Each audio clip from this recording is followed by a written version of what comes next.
Good afternoon, everyone. Thank you for taking the time to join us here at the Region 9 Head Start Association. Of course, as all of us have been following the news of last week and this week, our hearts go out to those who have such significant loss. Of course, we know in Head Start that loss is very much a part of our landscape. But this is without precedent. This is just so tremendous. We felt called to reaching out to our friends at the Region 9 Association to help us process this time. And of course, we're so honored that Julie Kurtz has time available today. And then, of course, on Thursday as well with our friends from Devereaux. So we're glad to have you with us in this circumstance. My name is Ed Condon. I'm the Executive Director of the Head Start Association, and we will be recording this as promised. We'll distribute it out to the list of those who signed up so that you may watch it again or share it with your colleagues. We'll also be posting it into our YouTube channel and providing links to that as well. So with that, I simply want to welcome Julie, encourage you to, for all of you to use your Zoom tools to share with her, to listen to her, and to take this time, this next hour or so, to reflect and ground ourselves on things that we can accomplish for ourselves and the children and families we love so much.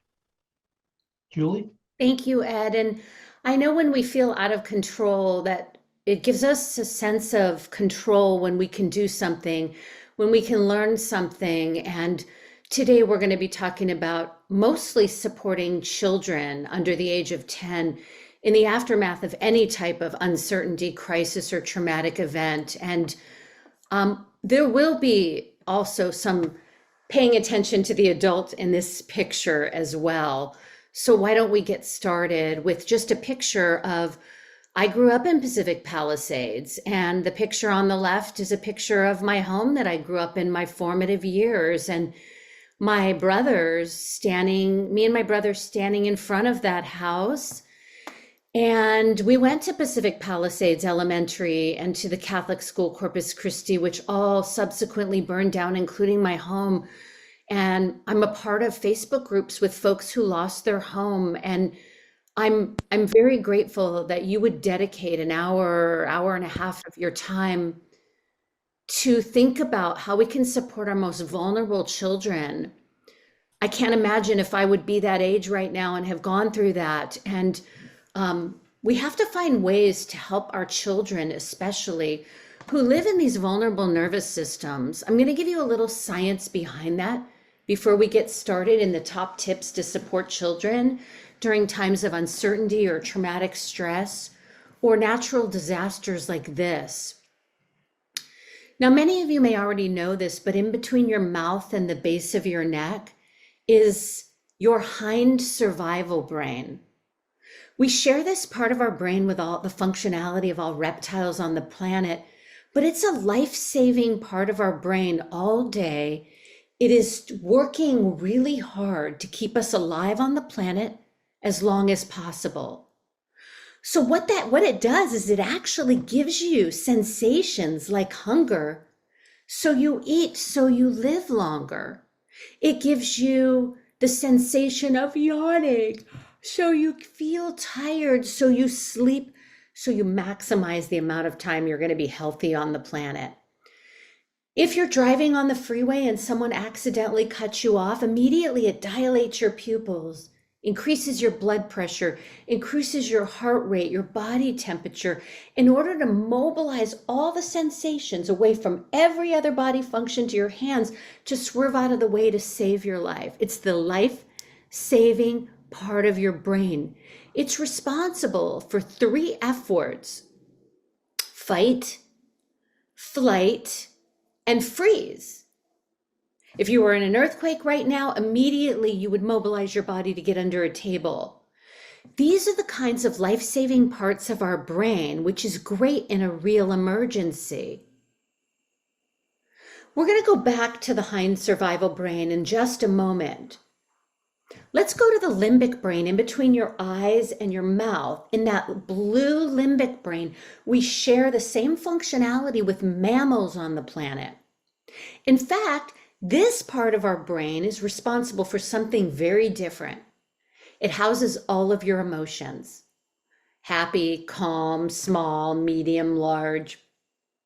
It's the emotional center of your brain. But there's something else quite interesting that's in our limbic brain. You and I and our children are neurobiologically wired for connection. We all have a neurobiological wiring to be seen, to be loved, to fit in, and to belong. And this part of our brain gives us a very, very important tool. And that's relationships that buffer our stress, because as mammals, human mammals, we don't have a lot of armor. We don't have good claws, good fangs. We can't run very fast. We don't have a lot of things to protect ourselves. So we go to our tribe, our people, our support systems.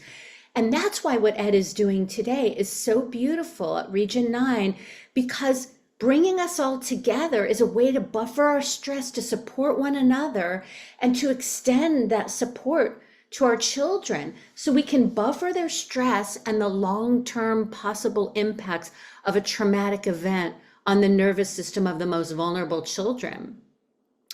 Now, housed inside of this limbic brain is something called the amygdala. I just circled it. The amygdala sits in your emotional relational brain, and it only has one job description. When the emotions rise up, when stress rises up, when emotional buttons get pushed, the amygdala, or the alarm center in the brain, goes off. But it's not a sound. It doesn't make a sound. Behind the closed doors of our brain, it sends smoke signals, or the fire alarm or the smoke detector goes off, down to the hind survival brain to wake up, fight, flight, or freeze. So when you have high levels of stress, when you have a real emergency like an earthquake, when you are in distress or someone pushes your emotional buttons, the alarm goes off in your brain and sends signals 1,000 miles an hour to wake up your fight, flight, freeze, life-saving part of your brain. Now let's walk up the staircase to the part of your brain that only humans have, that I know of. In between your eyes and the top of your head is your prefrontal cortex. Your prefrontal cortex and it takes 25 years to grow a human, to have the humane adult capabilities that allow you to have sustained focal attention, getting an IKEA table mailed to you with 1,000 parts and being able to focus for that long and read the detailed instructions. Logical reasoning, impulse control, self-regulation, the ability to solve problems creatively and for the greater good. This is our air traffic control part of our brain, the part of our brain that when our emotional buttons get pushed by somebody, we say, don't hit them, don't yell at them. Instead, take a deep breath and walk away. 25 years it takes us to develop. If we have no trauma history, no special needs, no developmental delays, no mental health vulnerabilities, this part of our brain takes 25 years to develop. So children under the age of 10 have a very immature nervous system. They haven't been on the planet long enough to develop really, really strong cortex capabilities, executive functioning skills. So during uncertain times, in the aftermath of a crisis, the adult becomes the most important person to support a child to feel safe and regulated. And we're going to talk about that today. Now, the fight, flight, freeze, red part of your brain can wake up. And that's what challenging behaviors look like when you tell a child, you can't have that candy bar in the store today because we're going home to have dinner, and their emotional buttons get pushed and the alarm goes off in their brain and they dive onto the floor, screaming at the highest pitched tone, knocking all the candy bars off the shelf, Sometimes we have challenging behaviors when we don't need them because it's not a real emergency, because the hind survival brain will take over. And during times like this, when there's a lot of uncertainty and a lot of stress, particularly on the tail end of the stress of the pandemic, we've got kids that are already vulnerable. And because of that, when they go through a crisis or an event like the fires in Southern California, we have to do certain things that are going to help kids build resilience, cope with stress without having long-term adverse impacts from the traumatic events. I'd like to go a little bit before we go into the tips, the definition of trauma. First of all, trauma is defined by the individual's nervous system, not the event. Let me dissect that for you, that first part. 20 people can go through the same traumatic event and all interpret the event differently. Some people will not be impacted long-term. Some people will be deeply impacted. And there's multiple reasons why everybody's impacted differently by the event. 3 kids can grow up in the same family and they're adults now. And the oldest one can say, oh my God, we grew up with rainbows and unicorns. The middle one can say, half rainbows and unicorns, but half yucky stuff. And the youngest one can say, you can't be my siblings. I've been in therapy for 10 years trying to heal from the trauma. Do you see how 3 kids can grow up in the same family and in adulthood have interpreted the events of their childhood differently? So children and adults who are experiencing in the aftermath of a crisis all are going to interpret the events differently, and their nervous system is going to interpret differently. But you see, it's not trauma unless the second part of the definition takes place. There are long-term adverse effects on the individual, mentally, physically, socially, emotionally, and spiritually, in one or more areas. In other words, I have a trauma history growing up as a child, and I did have long-term adverse effects on me socially, emotionally. That's why I've written 6 books on early childhood trauma, and one that just came in the mail today from Harvard Education Press on trauma. It's my life to heal from my own trauma and my life journey to write about it and train about it. However, what I will say is that we can take steps in action to ensure that there will not be long-term adverse effects on children who have very, very sensitive and vulnerable nervous systems, because it takes 25 years to develop the adult type networks to allow them to be better at buffering that stress. So I would like to say that we're here today to do something that's absolutely critical. Adults in the life of children and working with children and parenting children can actually take steps to prevent long-term adverse effects from traumatic events by doing many of the things that I'm going to talk about today. You play a very critical role in being here today. Many of the things I'm going to talk about you probably already know. I am going to say, I'm going to actually highlight this bottom part here for you. I'm going to circle it. What we're going to talk about in these tips today is when children go through big and scary things, or they have big and scary feelings, we need to help them find people, places, objects, and activities that are going to help them buffer their stress and talk about their stress. And that is what we're going to be talking about today. There might be one really important thing that I want to cover before we get into it. I want to share with you that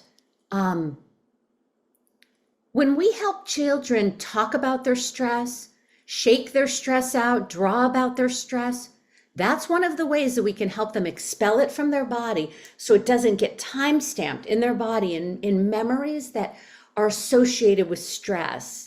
Now, there are certain things that I want to drive home before we go into the strategies. And uncertainty and stress can adversely impact children's nervous systems. We have 2 videos on our Center for Optimal Brain Integration website that we created during the pandemic on ways to support children during stressful and uncertain times. It's available in English and it's available in Spanish on our website. We're going to listen to this video together and then we're going to dive in the tips and summarize them all. Let's listen together.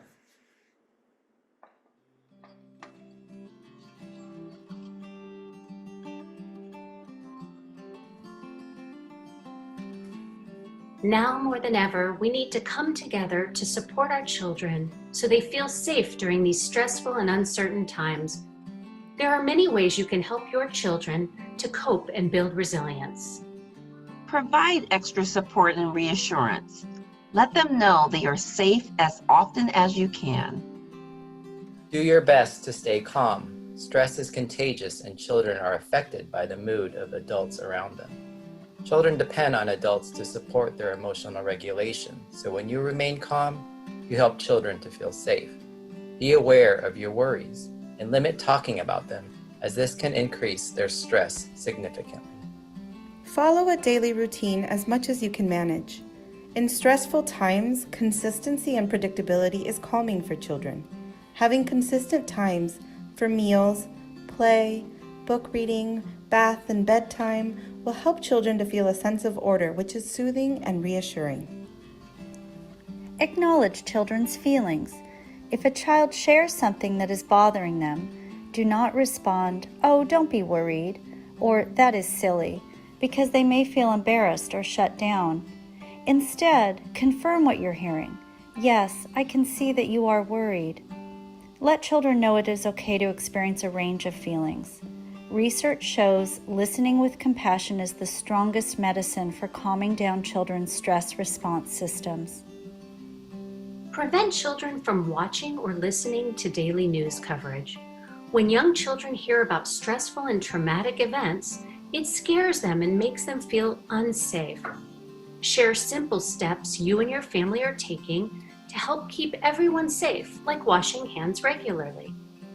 Help children learn strategies to relax their bodies, like taking deep belly breaths, stretching, dancing, humming a lullaby, drawing a picture, blowing bubbles, or playing with a stuffed animal or a family pet.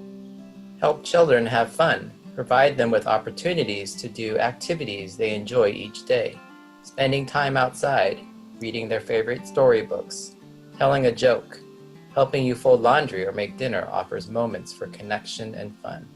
Take time to laugh, act silly, and lighten things up with humor. Take time to replenish your energy with restorative or self-care activities that are accessible and meaningful to you. Reading, meditation or prayer, calling a friend or family member, listening to music, taking a walk. Taking small moments each day to take care of yourself will allow you to respond to children with more patience and sensitivity. By using these simple strategies, you can make a significant difference in the life of a child. Remember, calm, connect, co-regulate, cope. I did put into the chat box a link to our website, which will then link you to our YouTube channel, where you are free to share out in English or Spanish that video. In addition to, Ed's going to share with you this recording. Now we're going to go into the top tips to support children during times of uncertainty and stress. And these are good for all children whenever they've been through something scary. So tip number 1, when we go through something scary, one of the things that can help children feel safe is trying to keep a routine as much as possible. Maintaining a routine helps children feel safe and reduces anxiety, helps them feel in control, even if you have to relocate to another temporary location. The more we have a predictable routine, when children know what to expect, when they know what's coming next, it reduces stress for them. Knowing what's next helps children feel safe. I'm going to be really honest with you. I'm embarrassed this is coming on the recording, but I actually have my first colonoscopy this Thursday. And I was calling my brothers and my mom because I'm feeling all stressed. I feel out of control. And I'm trying to get in control by knowing all the steps I'm going to go through, what to expect, and what's going to happen is making me feel more in control. And I'm 57.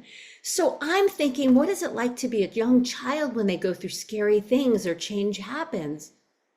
It helps us when we know exactly what to expect. It helps us feel safer. Here's an example of a classroom that had a child whose parents were going through a very, very contentious divorce. And they told me that he was coming to the classroom with challenging behaviors he never had before because of all the uncertainty and all the stress in his family's life and all the changes that were happening with moving from home to home. So they created a visual schedule because what happens when we have high levels of stress, 90% of the time we lose capability of accessing our thinking, reasoning, problem solving, executive functioning, prefrontal cortex. And for children, they forget the schedule. They become so preoccupied living in their hind survival brain, and they feel high levels of stress. They can't remember what's next. That happens to me too when I'm overwhelmed. I don't remember what I was doing or what I was doing next, and I can't think and focus. So the visual schedule and moving the arrow and putting him in control of it was actually helping him feel a sense of power and control. This is a version of the toddler one. You can do these in your home too, where you help children see what's coming next. I told my kids when they went away to Europe with my grandbaby, they should have a visual schedule so my grandbaby could see when they were coming home. And they said, no, we don't need to do that. And he had a really hard time. And I think sometimes we can use these strategies for anything, helping children see how many more days will my mommy be home. But visual schedules can also help alert us to the new schedule, the new routine that we might have to adopt temporarily. Here's some other examples of just when we feel overwhelmed, the world feels out of control, and we have less ability to tolerate all the stimulus coming at us. And when we reduce the stimulus for children, sometimes we have to create a visual that just says, we'll tell our kids, I need you to clean up, and they fall apart and they fall on the ground screaming. And it was like just one simple request. But sometimes when we put it into a visual, first put your clothes away, then you can go outside and play. We break it down into one or two things. It literally turns the volume of their stress down, and it makes everything in the world feel more manageable. For years, I worked in the foster care system, and we know how much trauma foster children have experienced. And I remember talking to a foster father who said one of the ways he reduces stress for his trauma-impacted child that he had in his home, was this child would come home from school and just completely lose it every day. And he realized it was so overwhelming for him. So he had the child write down on an index card, each index card, everything they were worried about, and they would lay it on the table every day after school, and they would prioritize and talk about how we're going to achieve each one. And it helped reduce his stress. These visuals or these visual schedules really can help children. The other thing we need to remember is transitions are very stressful for children. However, they're more stressful for children who are going through uncertain, traumatic, or toxically stressful events. I don't even know if toxically is a word, but I made it up for today.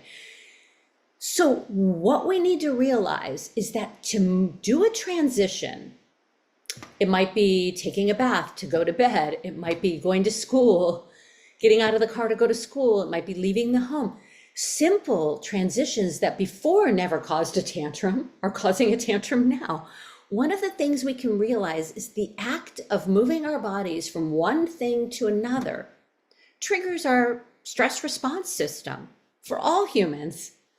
But when you're not having a lot of stress, it's not a big deal. When you have overwhelming stress and someone asks you to get in the car so we can go to school, it can overwhelm our nervous system. So here are some tips for you in this first tip on predictability and routine on how to handle transitions.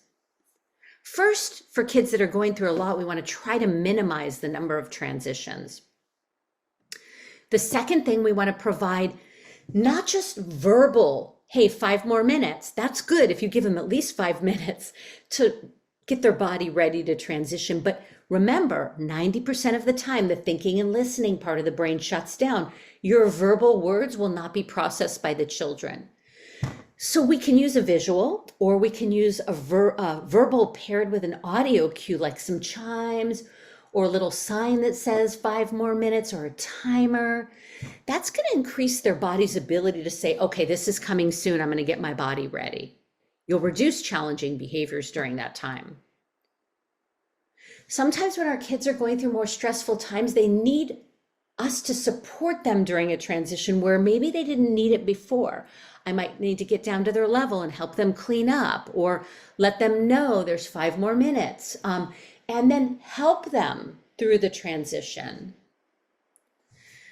And sometimes we can create rituals that might make the transition a little fun, because when rituals for the transition are fun, like cleaning up our toys and pretending that we're a vacuum cleaner, or pretending we're an elephant with our nose, or making it fun and engaging, first one to the car, we can reduce the amount of stress of the transition when it's a little more engaging and fun. This is an example of a classroom creating a little more predictability, having a 5-minute timer and a lineup. You know, kids have to line up so they know who's next. They know that whoever's turn it is only has this 6-minute timer, or however long it is. What I'm trying to drive across to you is that predictability and routine, especially through visuals, might be needed because children are feeling overwhelming. And these are some auditory cues that we can use. Visual aids, 5-minute signs, 5-minute timers, and even an auditory cue when we say 5 more minutes is going to wake up their cortex and help them listen better than just words under high levels of stress.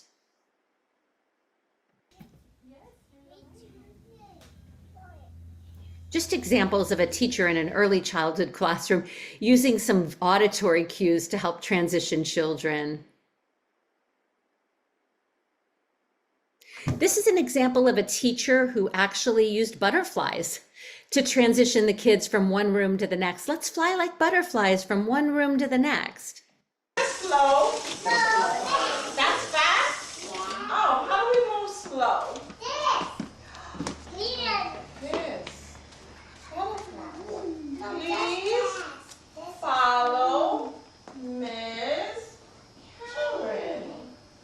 And we're going to move very slowly like butterflies.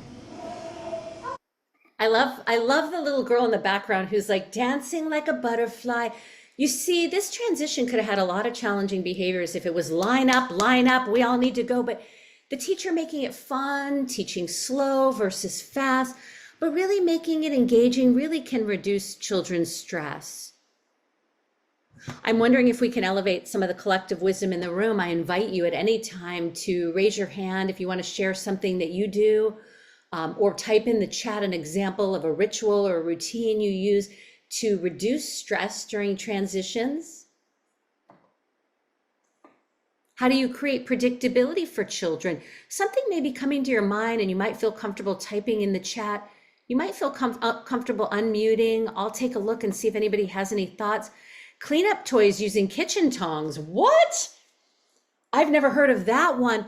That makes it really fun. Like, let's see if we can clean up the toys using kitchen tongs. You know what, Chelsea? Forever, I'm going to bring that into all of my trainings that I train nationally. That is really a fun way to make transitions engaging and reduce stress. Thank you for that. Now, along the way, if you type in the chat, I'll keep checking it. And even though we move on, doesn't mean you can't reflect on something we talked about in the past. I'll check the chat before we move on to number 2. We sing a song, the cleanup song. Lorian, thank you so much. And Arlene said the same thing, singing songs. And you want to know something else secret about the singing songs? It doesn't just make it fun. Let me get a sip of my water. Hold on. It doesn't just make it fun. All the trauma experts say that music and movement and rhythm and humming and singing actually is an additional way that we can calm the distressed nervous system of children.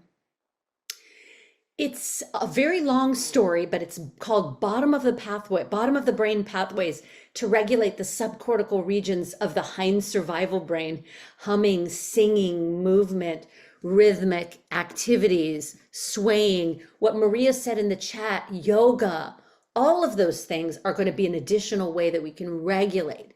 Very good regulation of children's nervous systems.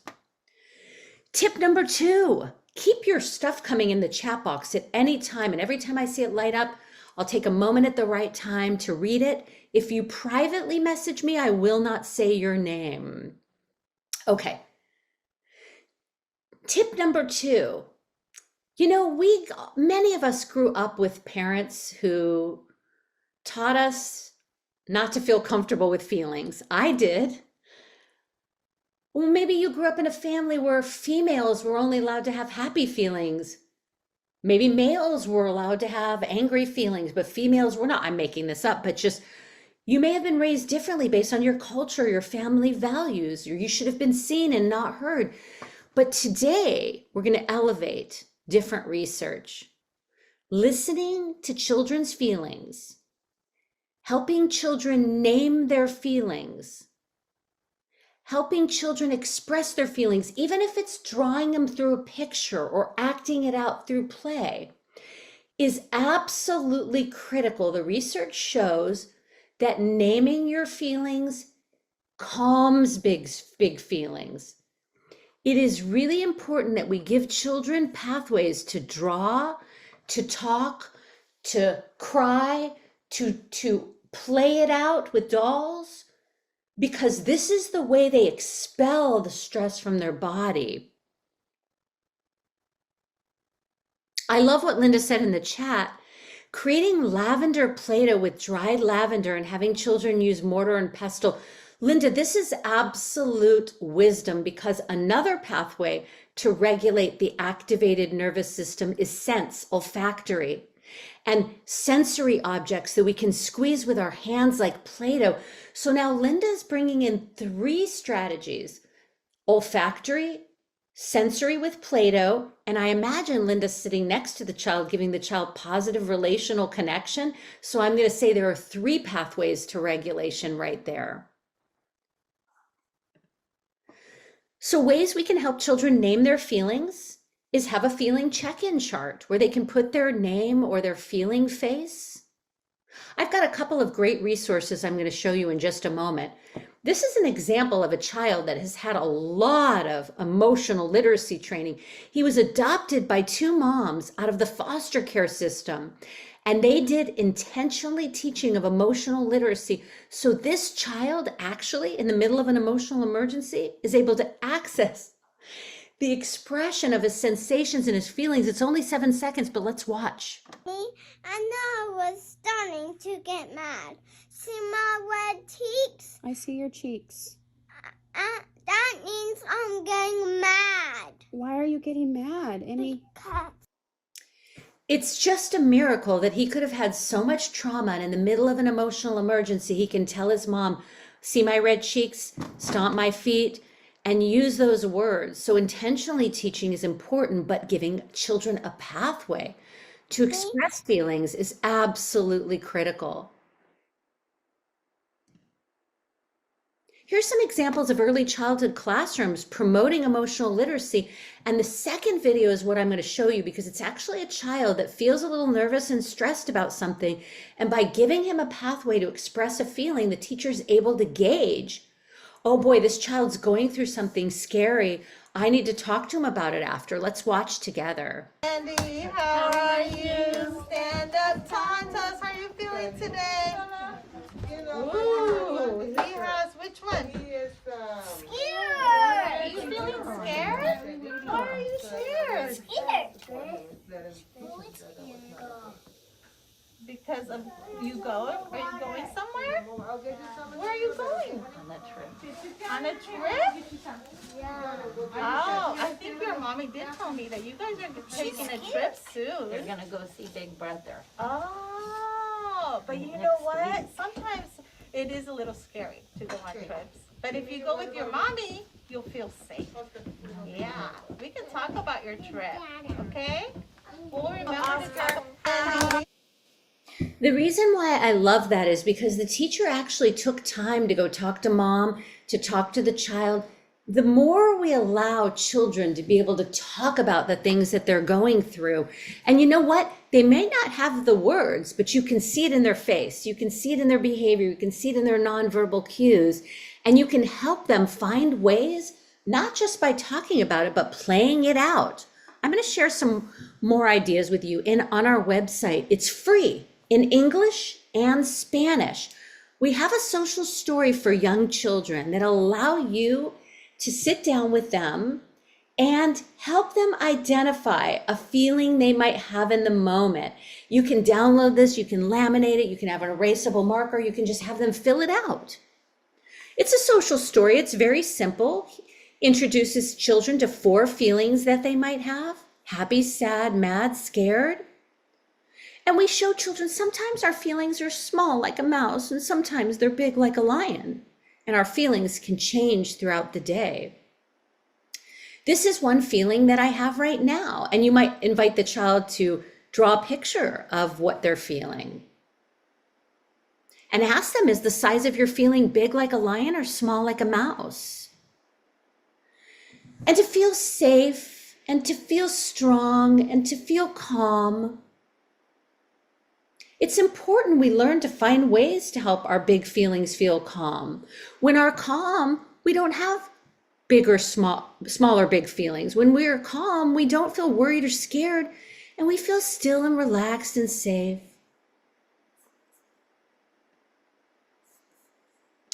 And then we get into what can we do to help our body feel calmer and safer? And then we dive into that. We help children. I can blow bubbles. I can play with clay. I can take deep breaths. I can play with sand. Ed or Melissa, can you disable annotation for participants and then help me erase the screen? Thank you so much. Okay. This is what I look like when I'm calm. So this is another tool that you might download off of our website that I put into the chat earlier. Okay, and it also comes with a thermometer.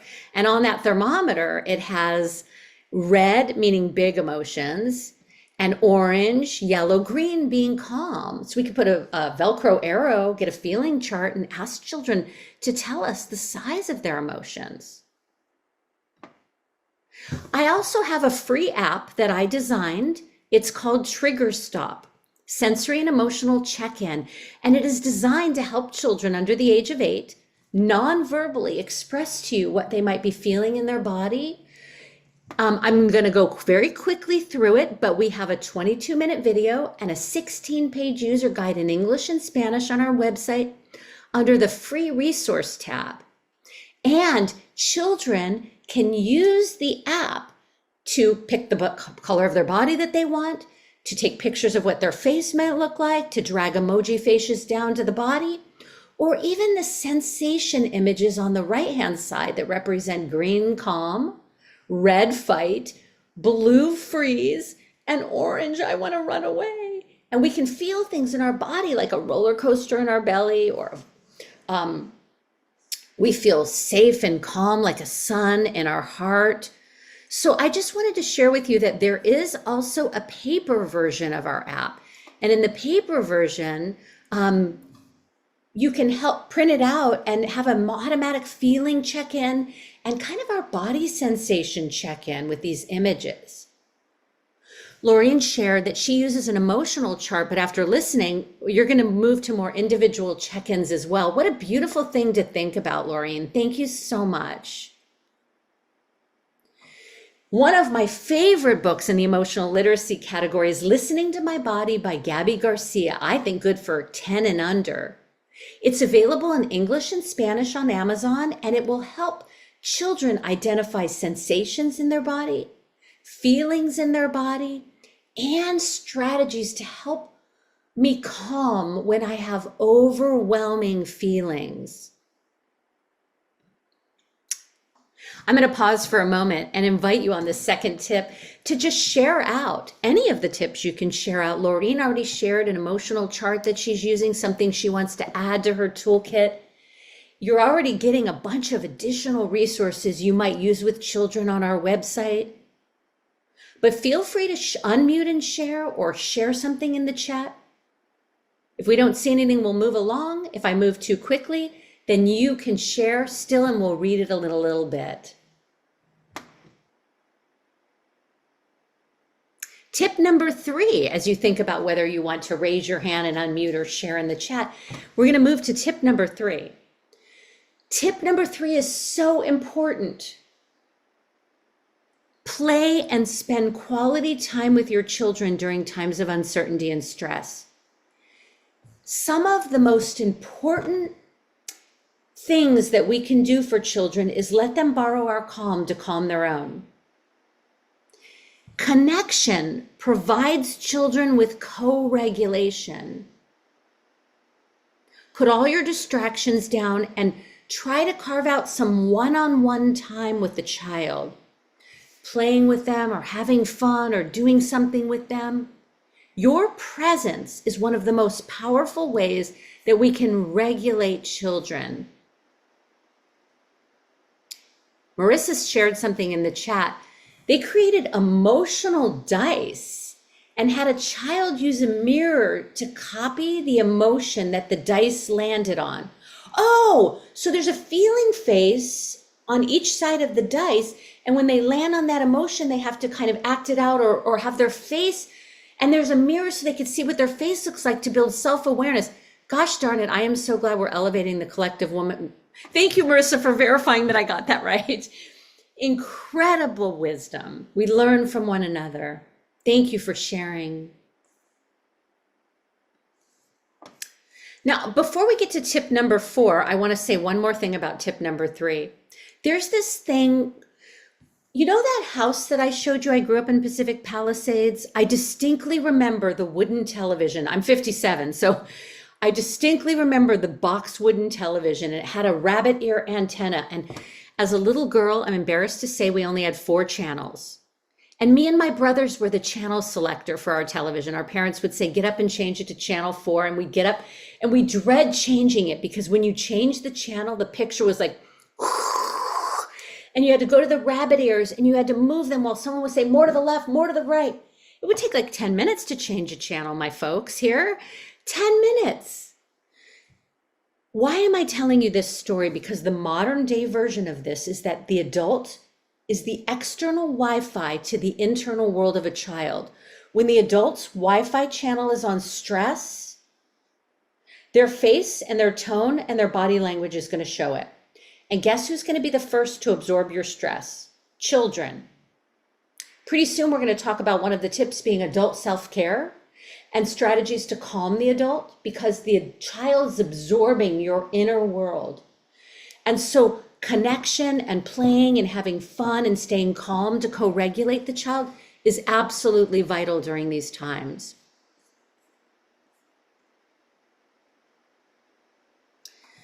Shanae, if I say your name right, I hope I did. I have done a different version. Students roll the dice and the number determines the individual facial features. Then the students have to create a story that led to that emotion. Oh my God, I'm learning so much. And then we can build upon it by helping them think about how they will calm that emotion if it was really big. Wow. Thank you so much. Now, another thing we can do with children is for tip number 4, I'm going to highlight what I call a social story. When we know we're going to have a change in a routine, or we know a child is going through something scary, we can create what we call a social or scripted story. This is in a very short scripted story where a child, every time he heard a siren, it reminded him of something traumatic that he went through. So here's the first page of the story. When JP hears a siren, he gets scared. Page 2. You are safe and your teachers are here with you. There's nothing dangerous here at our school. 3.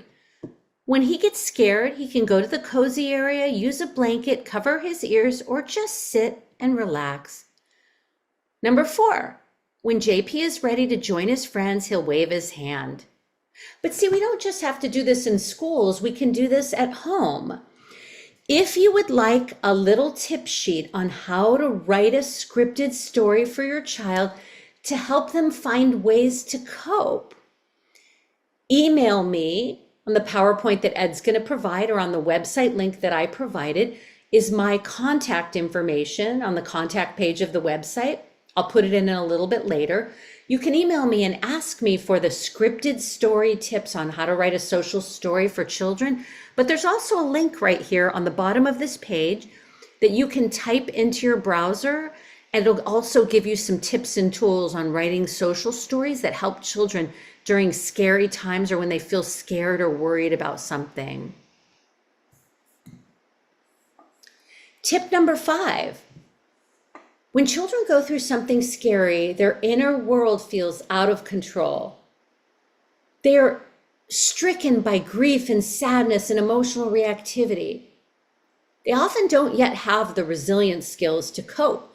I'm on the planet 57 years. I got a lot of tools from a lot of stress and a lot of living that I've built to cope. So when something stressful comes to me as a 57-year-old person, I have a lot of things to do to cope. One of the very simple things, this is going to sound weird, but very simple things we can do to help a child that feels out of control and overwhelmed is to give them some control. See, children spend their whole life with adults surrounding them, constantly correcting and directing them and telling them what to do. But when a child feels overwhelming loss and control and sadness, they feel out of control. And one of the very simple things we can do is help them to feel in control by giving them some choices. This is very silly, but it's like, would you like to wear this shirt or this shirt? Would you like to do your chore now or in 5 minutes? Would you like to eat? You choose what you eat for dinner tonight. Or how about you choose the menu? Like little teeny things where we help them choose and feel power and control can buffer their stress. I'm checking the chat. Thank you, Ed, for putting it in for me so I don't have to multitask that. I appreciate the link to the Optimal Brain Integration where you'll be able to contact me or find so many of these resources. Linda says, I bought mirror stickers and children use them with construction paper and a possible stick, and children would identify the emotions. Sorry, I keep having to scroll back up because everyone's typing their ideas. They felt and would share what made them feel that way. Wow. See, this is why I'm so happy that you're sharing. Someone asked in the chat, where do you get the mirror stickers? So we need to know that from you, Linda. Araceli, you said, I work with small children and create a lot of visuals. I have feelings thermometers and feeling faces.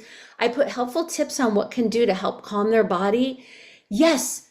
So we not only need to teach emotional literacy, but how to calm your body down, and then practicing when they're calm helps them build their emotional emergency toolkits so they can be their own first responder in times of stress.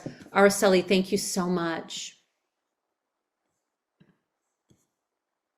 Using bingo and use the colors for a feeling. I love this. If anybody has any links on how to do this, please let us know. Now, I am going to show you something.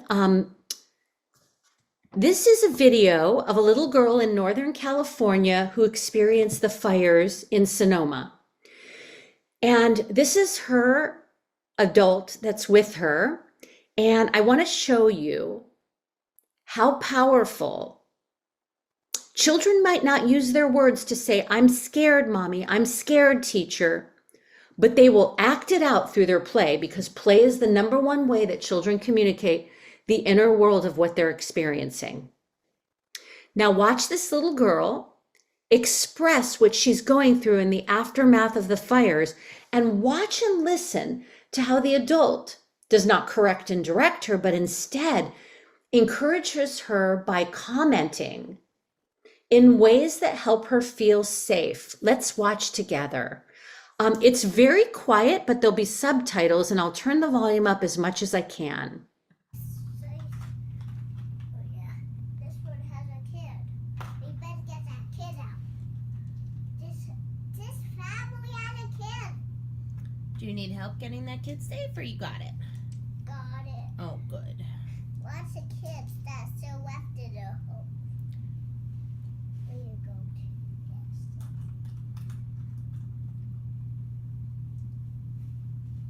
Wait, this family, the two blue ones are the kids, and these ones are the moms.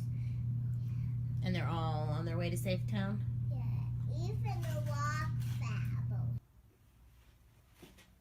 That hotel room looks really sturdy.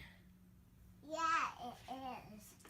It is really clean. It's really clean.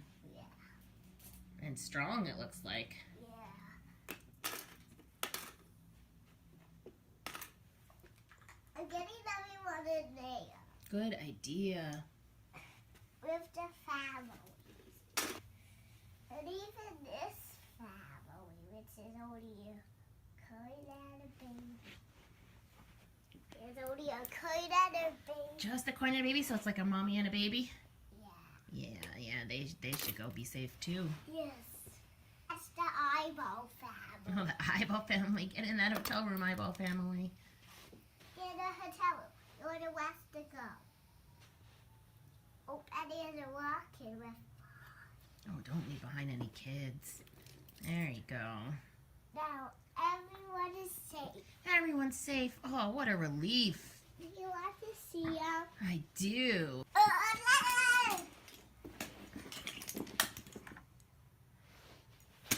What's going on?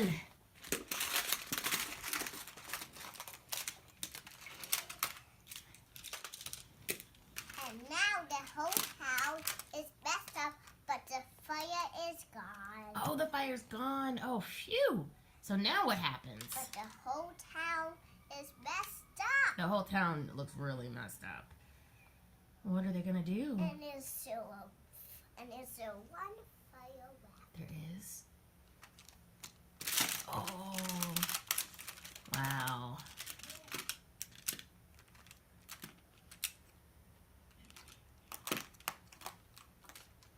And now everything is out.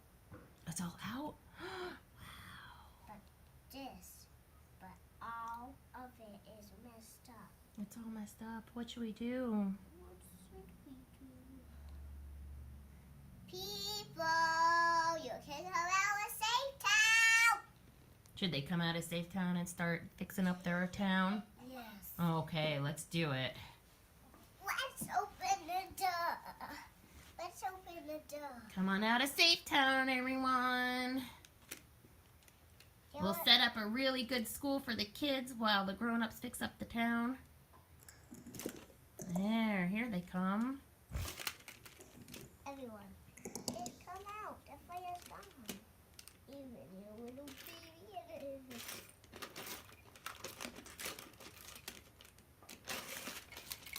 I'm holding the door open. Well, you can see how powerful it was as children's number one language is play. And they might not be able to use their words, but they're going to act out what they're feeling through their play. And this is another pathway that we can help children. And what I want to say about that is if you want to learn more about traumatic experiences in play and how to support children in play, we have a book. 100% of our books are donated to a nonprofit, so I'm not self-promoting, but on our website, you can go to the section that lists all of our books, and that's one of them. And so I think it's a really good resource. Somebody put a comment in the chat box. What about adults that have lost everything and they're living in fight, flight, or freeze and they really can't regulate? And that's sort of where this tip comes in. Although when you're in an emergency state, it is very, very hard to regulate. I'll never forget, there was a father who was driving on the freeway trying to escape the Northern California fires. And in the middle of the night, they had to escape with their young kids, and there were flames surrounding the car. And both parents had to stay regulated, even though they were in fight, flight, or freeze as they were escaping. And their child was like, are we going to die? Are we going to die? And they said, we're safe. Let's sing the song from Encanto, We Know Nothing About Bruno, together. And they were trying to sing with the children so they could stay regulated, even though they were in fight, flight, or freeze, to be able to stay regulated for their children. Now, a lot of adults that are going through, lost everything, and they're in highly stressful states are going to need a lot of support. They're going to need therapy. They're going to need counseling. They're going to need a pastor. They're going to need somebody to ground them. But the number one strategy is getting survival. This training is not necessarily designed for when you're in survival mode as the adult, where you need housing, you need all of your basic needs met, you need food, you need gift cards, you need a place to relocate, you need to know where your children are going to go to school. Those are the most important things when you're in fight, flight, or freeze, is to secure your survival and the survival of your children. As you're doing that, the tips that we're talking about today are tips that are going to help your child cope and not have long-term adverse effects. So these adults are going to have to, which is tip number 6 and number 7. As adults that are going through this fight, flight, or freeze simultaneous with their children, they are going to have to find ways to cope in order to manage their stressors when they are around their children. So one of the things that we're talking about is thinking about ways that I can balance my stress. And for adults, it's prioritizing your own family's safety and security first. And then these strategies are what we're going to be doing along the way. I'd like to just check the chat to see if there are any comments about that. Yeah, thank you, Jennifer, for sharing that. I think the video and the book about play and trauma is going to be very, very helpful. Chelsea, you raised your hand. We'd love to hear from you. Sorry, I couldn't quite figure out how to put it into words in the chat. In the video of the little girl acting out a scenario, she seems ready to wrap it up. Okay, they're going to move back into the burnt down city and maybe rebuild. Yes. But often my child is not ready to move through that whole process at one time. Yes. In Exactly. processing this through play, would it be important for me to just kind of leave the scene there, don't clean up, let him come back to it when he's ready to finish processing it? Or can I just go ahead and clean up? Because I'm not sure which causes more dysregulation. Well, let's go back, Chelsea, to giving agency, voice, choice, and control.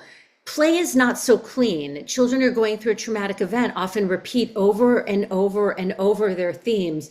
The fire's burning down and nothing good is happening in this play. Fire's burning down and everybody's in terror, and they keep acting that out over and over. And over time, it's sort of like when you are in a highly distressful state and you call a friend and you are unloading your emotions. You don't want your friend to say, it's going to be fine, it's going to be better. You want them to just listen to you, because in the downloading of your emotions, it promotes over time regulation. The same is true for children. Sometimes they need to just get it out, and there's nothing clean we can do. We can't make it better. We're just listening and commenting on what we hear if the child's nervous system can tolerate it. And then Chelsea, over time through their play, we can begin to guide them to, is there anyone that can help all the people that are in distress? Is there anywhere safe they can go? Are there any firefighters that can come? And see how your child's nervous system tolerates a suggestion for getting some power and control in the middle of that play.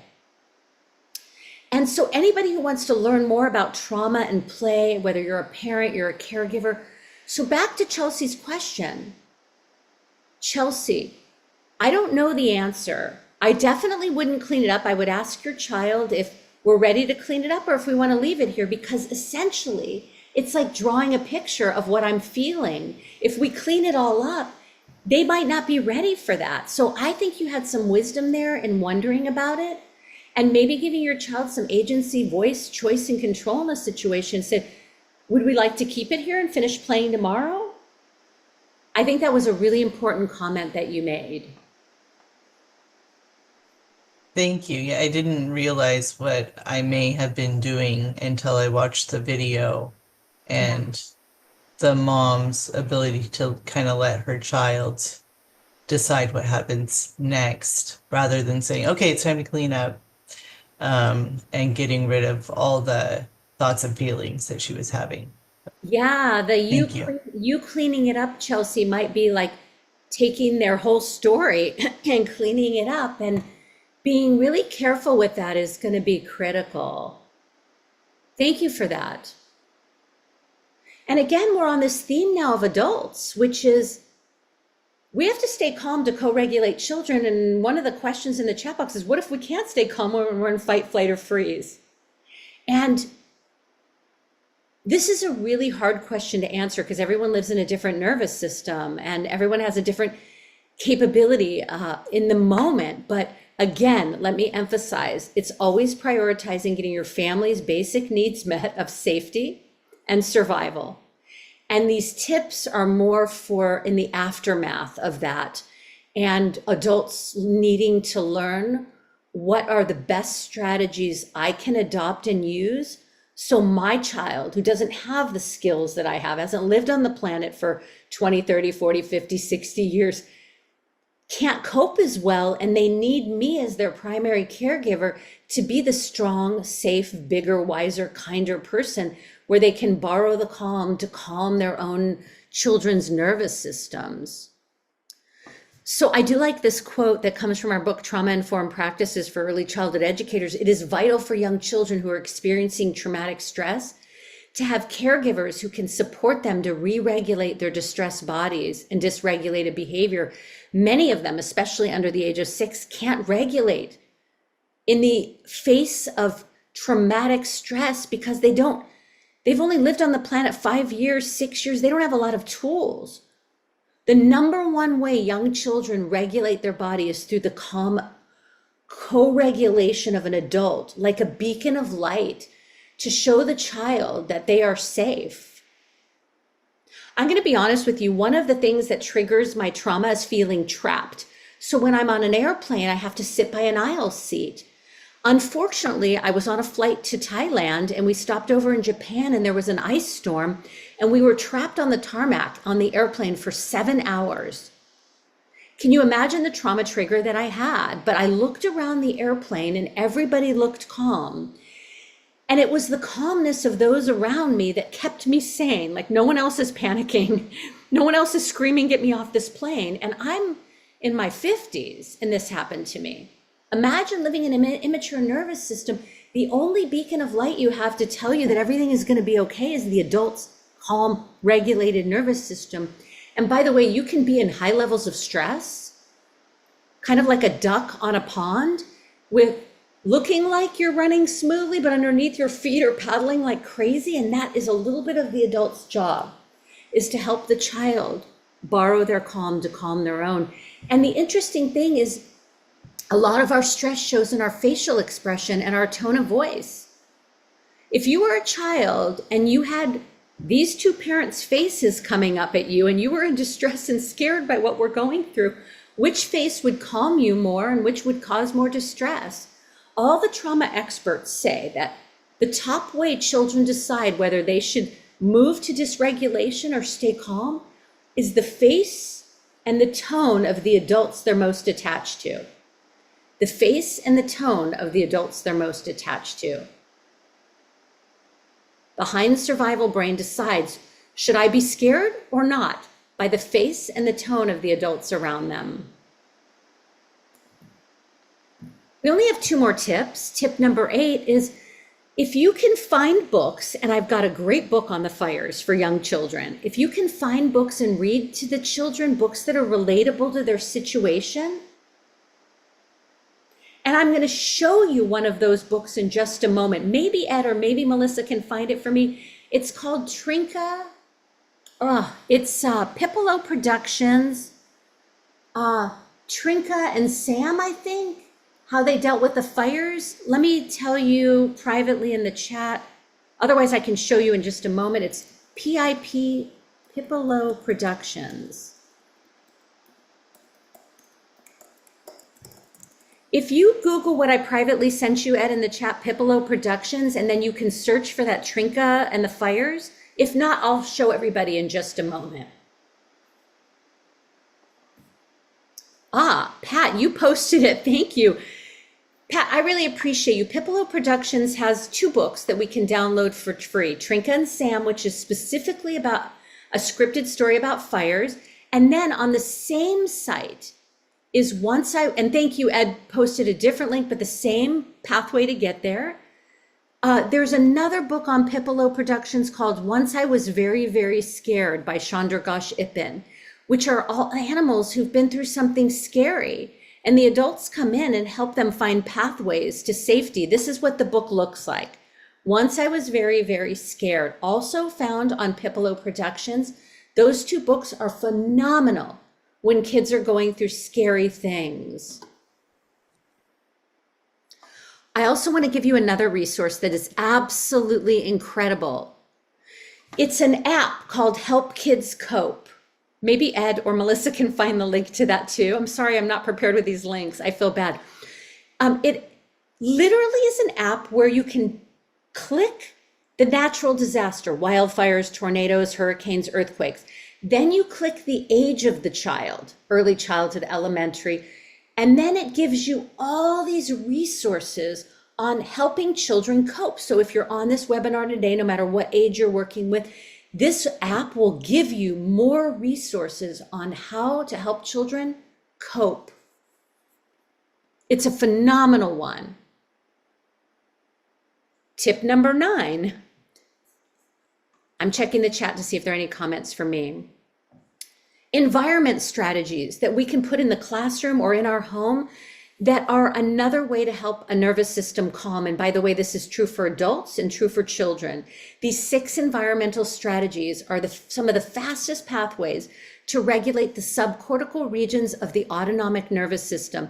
They actually stimulate your 10th cranial nerve, which runs through your entire autonomic nervous system, sending a dose of oxytocin or calming energy through your body. Visual strategies are one. We already did some of these, visual cues, visual schedules, but also nature, photos, pictures, calming lights.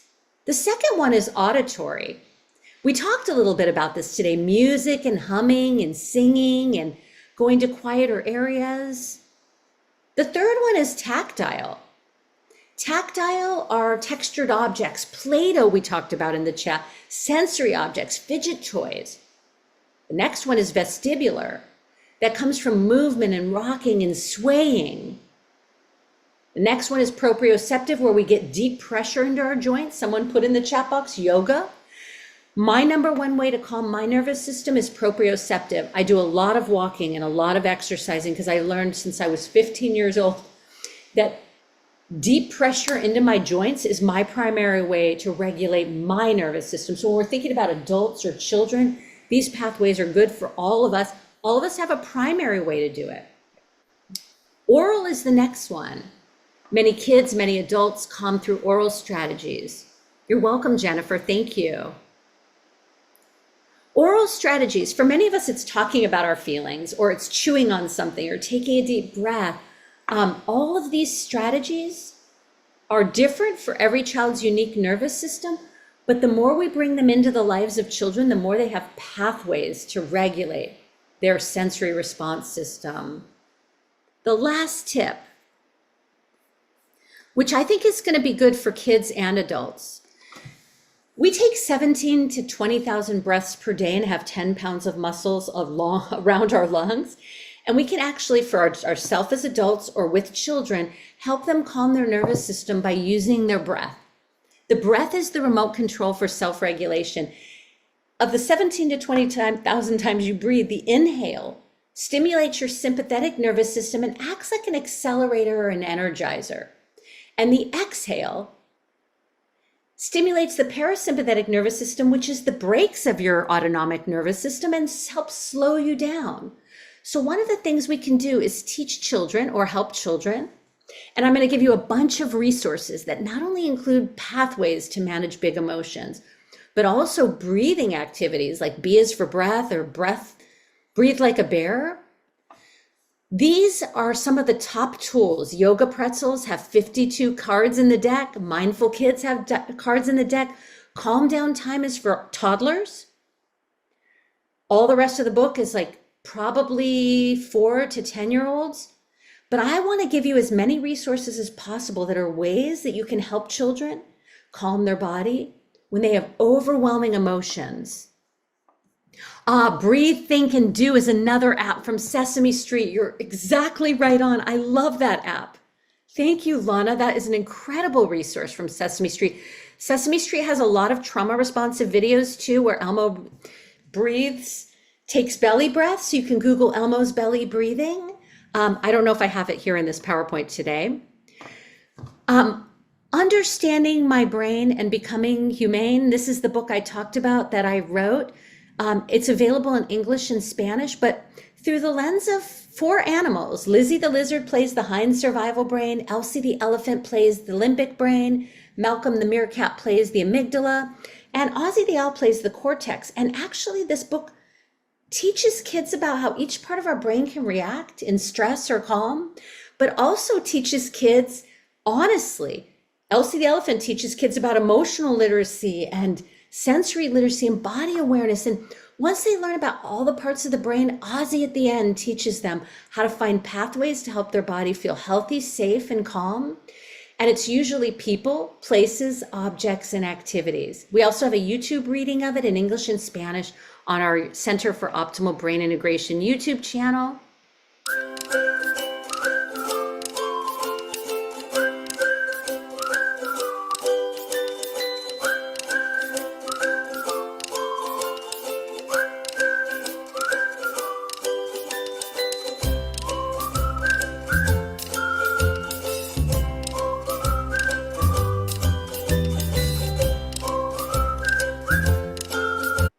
That was just a quick sneak peek into it.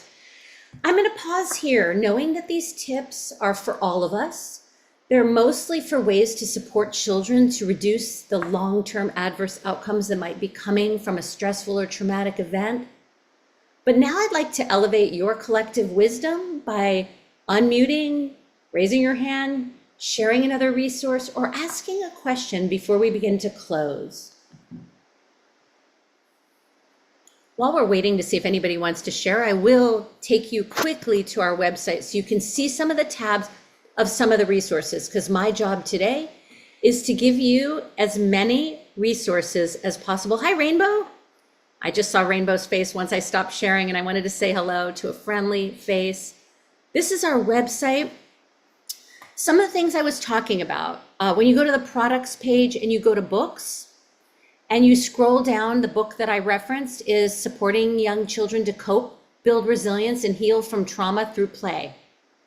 Chelsea, that's what we were talking about earlier, some ways that we can do it. We also have trauma-informed practices for when kids go through traumatic things. There are trauma-informed practices for early childhood educators. Finally, the last thing is under the free resource tab. 2 more things.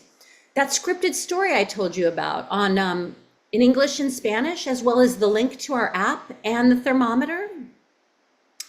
And the videos you can find on our YouTube channel. Every one of our pages has, I'll show you on our homepage.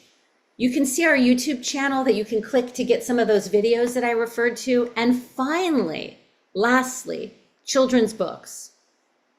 There are early childhood, elementary, middle and high school, and books to help children cope when they're faced with disasters. So now you have so many resources after today that you can use or share with the families that you're working with, or for you to use for yourself. I am going to stop there and just thank everybody. I checked the chat. There are no questions. Ed, do you have any last minute comments? Julie, first, let me thank you for your time today, for sharing your knowledge, your wisdom. On behalf of Head Start California and Region 9, we so appreciate you being in this community, supporting this community. I think the thing that strikes me is, for so many of us, the drama, the trauma is so close by. How do we extend our empathy without being burdensome to some folks who are really in this ground zero? What's your advice to helping our coworkers, helping our family members who may be really just in survival mode? How do we show up for them in this space without being burdensome, but knowing that we care and knowing that we're there for them as the clouds lift and in the next month or so things come back to some level of normal, and we're continuing on. We want to be present, but we don't want to be burdensome. Yeah. I would invite others to share their thoughts in the chat and maybe even unmute, but I'm going to start with just a few of my initial thoughts.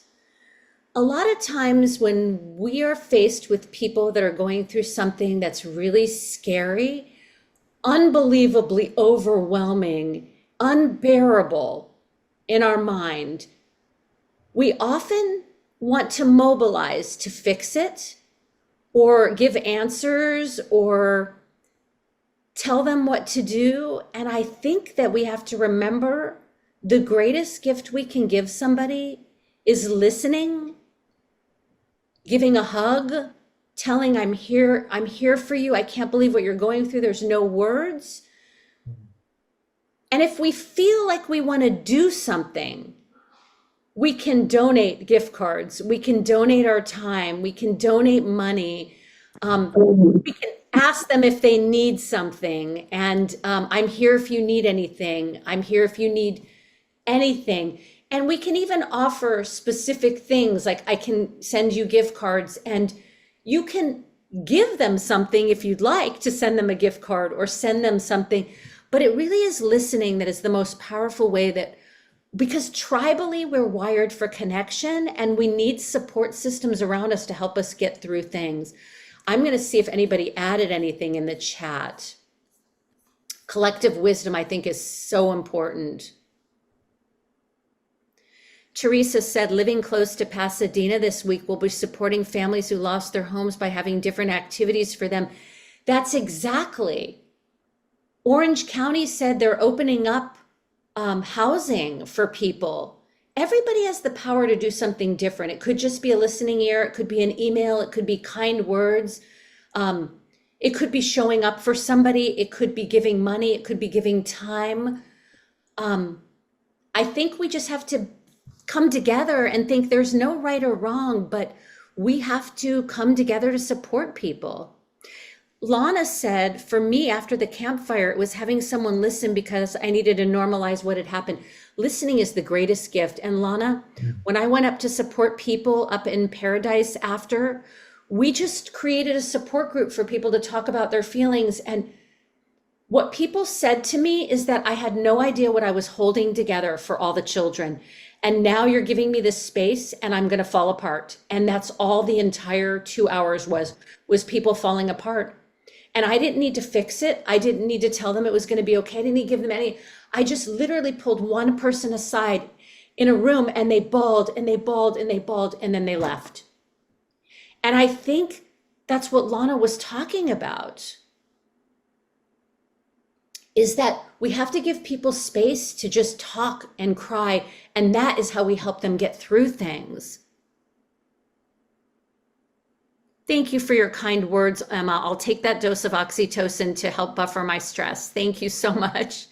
I appreciate that very much. I really appreciate all of you. I just want to end with a couple of things. Post-pandemic, we had numerous amounts of stress globally, right? Now we've got all these fires and we've got these natural disasters that are happening across the country. I just want to remind us that when we are under high levels of stress, we live in our survival brain and we become more divided. We become more reactive. We become more harsh. And I want to tell you that we are all connected in spirit. And even when all you can do is send positive energy somebody's way, we are all connected, and all of these mirror neurons we absorb. And I think it's really important to know that coming together today and dedicating and sacrificing your time to be here is coming together in community. And I can't thank you enough for that.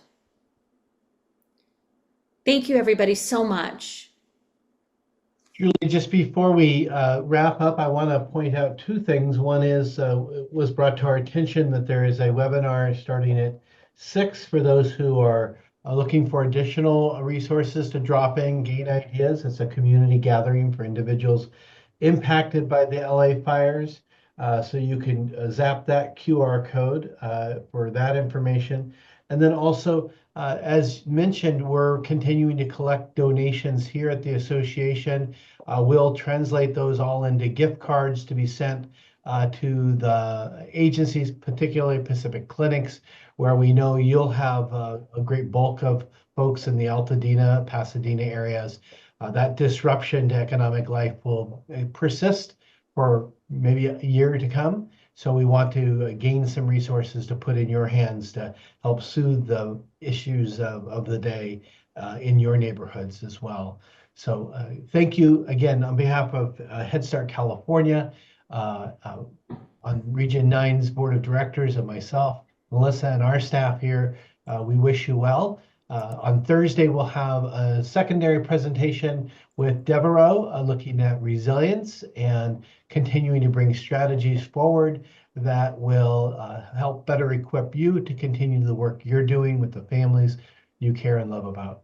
Thank you. Have a good evening. Thank you, everybody. Take care. Thanks, Ed. Thanks, Melissa.